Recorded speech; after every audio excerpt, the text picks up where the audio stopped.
ईडो पाल्टी होवे शाकिर जाने जी तकड़ी ईडो बाल जोर भरी खड़ी होवे कि मैं तो वैसा ही ना दे नाल पीछे कानून दा पलड़ा ऊं पासे झुक गए उन्हें के बाबा ये तेरी घर वाली है शाकिर खान को घेन मन मेरा ख्याल है इस्लाम ही का नहीं आता कि प्यू राजी होवे ना होवे तुसा शादी खड़का दो के इको मन मानी आता नहीं को आज़ादी नहीं आता है सब कने पहले मैं गुजारिश ये कर संगे अपने बालें को रिज़्क़ हिलाल खवाओ जेरे वेले ॾाढी तक न ॾिसता हा कि धी मेरी नहीं थी तो तैं जहान क्यों खिलवाया अपने उते बिस्मिल्लाहिर्रहमानिर्रहीम अस्सलाम वालेकुम रहमतुल्लाहि व बरकातहू सोमवार दी निवारे 22 तारीख रजबुल मुरज्जब दी 12 तारीख जनवरी दी पहली तारीख वे माह में छिले दी पोह कीता 25 को दा जोर दा पल छल ओ दितनसी पला होनी है पिया लेकिन अज ये आख सकदूं कि धुप 12 बजे निकल आई है त्रेमती छुजे जेरे निके बाले हले उन्हें को कपड़े थिगड़े धो गिदन माल कोई जरा एक साह वाला है बंदे रिलैक्स थी गन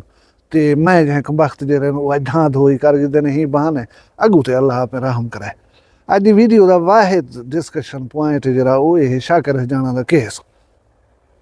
उदी ते एक छोटी जी अपडेट है लेकिन हूँ हवाले दे नाल मैं जेड़ा गाली कर सा उन्हें को तुसा जरूर सुनना है वालदैन वास्ते अजकल दी नौजवान नस्ल वास्ते साडा मजहब साकू क्या है साडियां जिम्मेदारियां क्या हैं मैं बेसिकली हिंदू ते गाल कर सा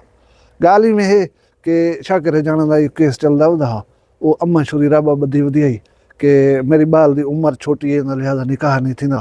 ते निकाह भाई ढेर सारे लोग ना आइडिया है कि निकाह फासद थी वैसी ते शाकिर जाना तो फंस गए वो पापा कोई नहीं फंसा आज पेशी आई उन्हें आखे जी बाल कने पूछे ने कि मैं तो वैसे शाकिर दे नाल ईडो पाल्टी होवे शाकिर जाने जी तकड़ी ईडो बाल जोर भरी खड़ी होवे कि मैं तो वैसा ही ना दे नाल पीछे कानून दा पलड़ा ऊं पासे झुक गए उन्हें के बाबा ये तेरी घर वाली है शाकिर खान को घेन मन ते शाकिर खान को मुबारक थी गया उनको कुंवर मिल गई वो अपना घर गन वो रेडियो दो तो होना MB अशरफ वदा किसा गया झार ते असां बैठूं घर ई गाल को रख दो इथा ही उनकने हुण मैं अपनी गाल वाले पासे जुलदा बेसिकली असां ये देखने कि इस्लाम असा को क्या है असां मुसलमान हूं ना ला इलाहा इल्लल्लाह मुहम्मद रसूलुल्लाह पढ़ दूं इस्लाम असा को बालें दी आज़ादी दी तलकीन करेंदे कि तुसां जेरे वेले बालें दी शादी करन पो उन्हें दी रजा पुछ गिनो मेरा ख्याल है इस्लाम ही का नहीं आता कि प्यू राजी होवे ना होवे तुसां शादी खड़का दो माँ राजी होवे ना होवे तुसां शादी खड़का दो शादी एक ऐसा बंधन है जिंदे विच बाल दी रजा शामिल प्यू माँ दी रजा शामिल जिमें कोई चीज़ बनती पकती पई होंदी है ना उहदे च नमक ही पावना पौंदा ना तो खावण दी नहीं थींदी उहदे विच मिर्च ही पावनी पौंदी है उहदे विच घिऊ ही सटना ढेर सारे इनग्रीडियंट होंदे रल मिल के वो कहीं चीज़ को लजीज सोहना या प्यारा बनना होंदा शादी मेरे आइडिया इहो कुछ है ये आज़ाद ख्याल लोग आ गए उन्हें दी आइडिया है कि ऐसी आज़ादी है बाले अपनी को आज़ादी दो एक आकिल और बालिग बाल अपनी मर्जी का फैसला क्यों नहीं कर सकता जिंदगी तो हूँ गुजारनी है ये सिर्फ खुशनुमा गालियां है इन्हें दे इलावा कछ का नहीं मेरे मजहब मैं को कम अज़ कम इतनी इजाज़त कह नहीं देती कि ना मैं प्यो को लेफ्ट करावा ना माँ को लेफ्ट करावा वला मेरा जरा कुछ दिल रखे इको मन मानी आता नहीं को आज़ादी नहीं आ रहे उनके अलावा असां तुसां साहिब औलाद हूँ ये औलाद है जी ये साड़ी जिम्मेदारी है इन्हें दी तरबियत दा असां पुछा वैसी सब कने पहले मैं गुजारिश ये कर संगे अपने बालें को रिज़्क़ हिलाल खवाओ जेरे वेले हराम दा लुकमा खवेसो मेरा ये तजुर्बा है कि सब कने पहले हराम दा लुकमा अंदर वेसी सब कने पहले जी चीज़ रुखसत थी वो हया होसी ना प्यो माँ दा हया रहे वसी ना वतन वसेब दा हया रहे वसी ना जहान दा हया रहे वसी कि अक्सन क्या लोग यार मैं ये काम जो करा ये चीज़ छुट्टी कर वेंदी है उनके बाद मकाफात अमल होंदी है वो अम्मा बीबी जी राबा गति वधी कि मेरी धी छोटी है तो मैं बोली फसे सा तो रुकदी वधी तो अदालतें गई है तो केस की वो थोड़ा जहाँ अपना जायजा गिने इहो जहाँ को कम तैं कनो तो कान थिया हा कॾहिं अम्मा अब्बा या कहीं बे रिश्तेदार दी मर्ज़ी के खिलाफ ताहीं में धुॾायन कान की थियनि थी सकदे उहो कुछ रिटर्न बैक थी न पियो हवे त हुण अम्मा को जरा है ना सोशल मीडिया थी गया वसेब थी गया तू असा थी गयो से भरपूर सपोर्ट की थी बुढ़ड़ी थी कि भाई ठीक है दी शुदी रोंदी वधी है उनकी भी रीज़न मैं दसा रीज़न ये है कि दूजे पास शाकिर जाना हा ही वास्ते मुआशरा समाज जो है ना वो खातून दे नाल खड़ गए कि यार उन्हें ज्यादती है देखो बाल खस कर गए पे पत्ता पहले लग गया उन्हें वीडियो बयान आ गया कि मैं हूँ दे नाल हाँ जेरे वेले ॾाढी तक न ॾिसता हा कि धी मेरी नहीं थी तो तैं जहान क्यों खिलवाया अपना उते चुप कर करी घर बैठी में हा दारुल मान गई बाल अपनी अम्मा को भेजी, उनको नहीं मिल रही, पेशी दे उत्ते आंदे तुसां को मुंह पासे ते कर टप्पी वेंदी आई, तुसां समझ कान वे सकिया, तुसां समझ में ना आ कि भई इन्हें तिले ने तेल कान है या ये मेहंदी रंग ना लसी तो को जेरी पहली पहली पेशी दे उत्ते सकी मारो मुंह करके सलाम दुआ निसी की थी, देखण मारो गवारा निसी की था, ताए जो बोला दारुल मान अपनी अम्मा को भेज देते, तेरा क्या ख्याल आ, तेरी अम्मा को मिलसी नहीं मिल रही ना, तो कुछ नहीं पल्ले पिया,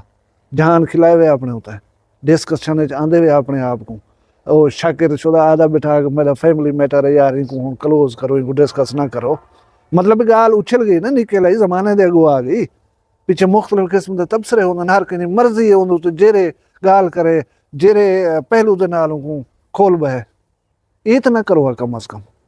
अगर ई केस हर वञण दे उत्ते तूं ॾाढी थई वधी परेशान, तो दिल रख कुछ नहीं थींदा। मैं ये समझदा कि जेरी बाल अपनी सकी अम्मा दी नहीं थी, वो थी सी शाकिर जाने दी भी काना। अगर शाकिर अज जीत के ही फखर दे विच बैठे था कि मैं जीत आया, मैं हरा दिते मैं बुढ़ड़ी को, तो शाकिर खां ई भुलेखे दे विच ना रह वञे, सारा कुछ तेरे सामने थींदा पे थिया आई है, तो जरा कुछ थी सी।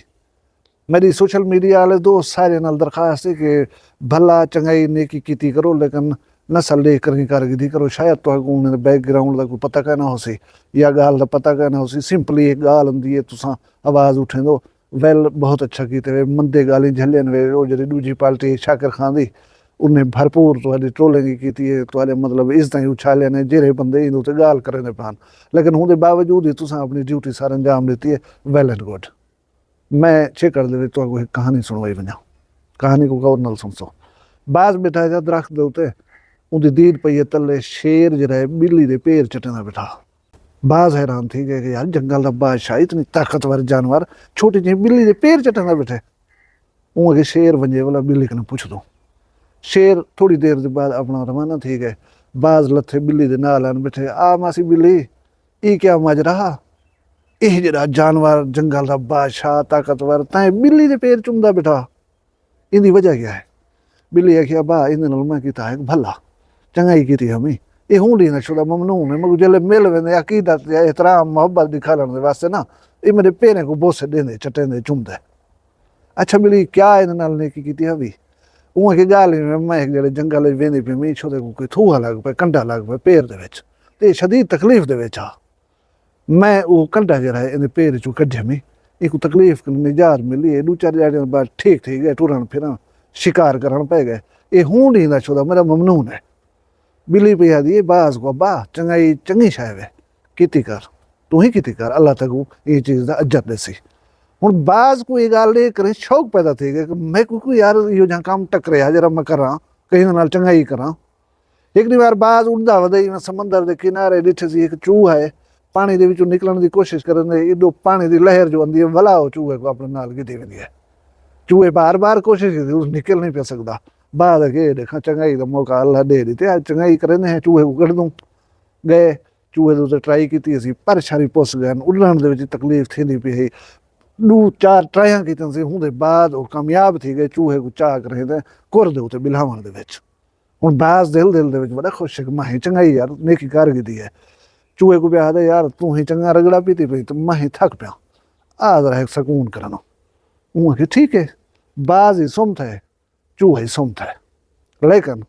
चूहा अपनी फितरत कने मजबूर है, वो जो उठे बाज दे पार जरे नो टुकन बैठा है। बाज जरे वेले नींद रुखड़ी वो फुदू जा बैठा, उड़न कने मुका बैठा। वो हैरान थी कि यार देख वे ताज़ी ताज़ी हिंद नाल हुण चंगाई कीती अमी वे, हुण दी जिंदगी बचाई अमी, ई क वक्त मेरे पर कतर से चन हुण मैं उड़ ना सकसा, मैं किवें करे सा। अदा वो कोई कीड़े मकोड़े खा कर गोश्त खाने वाला जानवर है ना बाज, ते वो अपनी जिंदगी बचाई है। कुछ झाड़ियों के बाद उन्हें पर निकले न उड़न जहाँ थी पे, हुण वाहिद उन्दा ई हुआ मकसद कि मैं को बिल्ली मिले जहाँ मैं कोई सलाह देती है चंगाई कराने दी। उनको मैं दसा सही बोली मैं नाल थिया गया है, इत्तेफाकन बिल्ली भी मिल गई है। बिल्ली को आखिर आ मासी बिल्ली मैं तो गुले ना बदा हमें टाइम को जड़े सलाह दी है, मैं इवें नेकी चकी थी मेरे नाल तो ये काम थी गए। वो खिलन पै गया, वो मेरे खिलदी क्यों मैं को गाल दसूंगा कि खिलदी मैं इस वास्ते भैया बात है चंगाई रहा आख्या हमें चंगाई जरूर करो, जितना थी सके करो, अच्छी चीज़ है, लेकिन नस्ल लेकर चंगाई की करो। अल्लाह ताला सारे तुहारे माल रिज़्क शान शर्म दी खैर फरमावे, साकू वालदैन दा एहतराम करने दी तौफीक देवे, असां अगर वालदैन है साकू औलाद दी सही तरबियत करने दी तौफीक देवे और बाले को रिज़्क हिलाल खवाने दी तौफीक देवे ताकि उन्हें दे विच हया बाकी रहे। अपना ढेर सारा ख्याल रखे सो, मग दुआ याद रखे सो, जींदे कल में कहीं भी वक्री गाल, फिलहाल में कोई इजाज़त दो। अल्लाह हाफ़िज़।